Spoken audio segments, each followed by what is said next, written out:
मोठी बातमी खेड तालुक्यातील अस्तान धनगरवाडी इथे भूस्खलन होऊन दरड कोसळल्याची घटना घडलेली आहे। पहिल्याच पावसात जिल्ह्यातली ही पहिली घटना घडली आहे। आपत्ती व्यवस्थापन खरं तर मुख्य रस्त्यावर दरड कोसळल्याने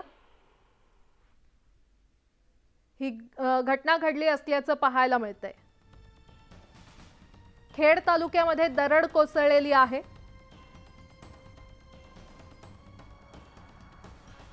आणि गेल्या 2 दिवसांपासून कोसळणाऱ्या मुसळधार पावसामुळे रत्नागिरी जिल्ह्यातल्या खेड तालुक्यातील 18 गावात बांद्री पट्ट्यात असणाऱ्या अस्तान धनगरवाडी या ठिकाणी डोंगरावर भूस्खलन होऊन मोठी दरड कोसळली आणि हे दरड मुख्य रस्त्यावरती सोमवारी मध्यरात्री कोसळली। त्यानंतर या ठिकाणची वाहतूक पूर्णपणे ठप्प झाली आहे।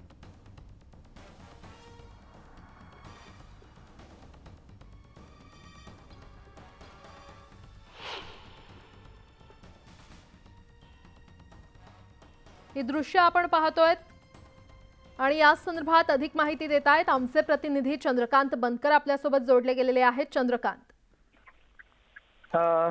सोमवारी मध्यरात्री ही घटना घडलेली आहे। 2 दिवस झाले खेड परिसरामध्ये रत्नागिरी जिल्ह्याच्या काही भागामध्ये मुसळधार पाऊस पडतोय, राहून राहून पाऊस पडतोय। या संदर्भात आपत्ती व्यवस्थापनाच्या बैठका देखील सुरू आहेत एका बाजूला। मात्र पहिल्याच पावसामध्ये जो बांद्री पट्टा आहे, आंबोली विभाग बांद्री पट्टा आहे, त्यामध्ये अस्तान धनगरवाडी या गावाकडे जाणारे मुख्य जिल्हा मार्गावरती ही दरड कोसळलेली आहे। डोंगरावरती भूस्खलन झालं आणि मोठी माती आणि दरड जी आहे ही रस्त्यावर आलेली आहे। त्या ठिकाणी अजून आपत्ती व्यवस्थापनाची टीम जी आहे या त्या ठिकाणी दाखल झालेली आहेत। महसूलचे कर्मचारी देखील त्या ठिकाणी दाखल झालेले आहेत। मोठ्या प्रमाणावर दरड रस्त्यावर आल्यामुळे त्या भागाची जी वाहतूक आहे ही काल मध्यरात्रीपासून त्या ठिकाणी ठप्प होती। आता पूर्ण माती हटवल्यानंतर त्या ठिकाणी जी आहे ही वाहतूक जी आहे ही पूर्ववत त्या ठिकाणी सुरू होणार आहे।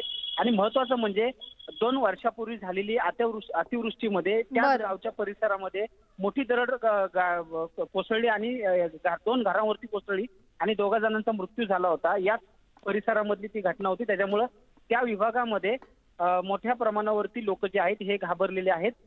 काही दिवसांपूर्वी जो सर्व्हे करण्यात आला होता दरडग्रस्त गावांचा, तर त्यांच्या पुनर्वसनाचा जो प्रश्न आहे तो लवकरात लवकर मिटवणं आता गरजेचं आहे। बरं चंद्रकांत, धन्यवाद या सविस्तर माहितीसाठी।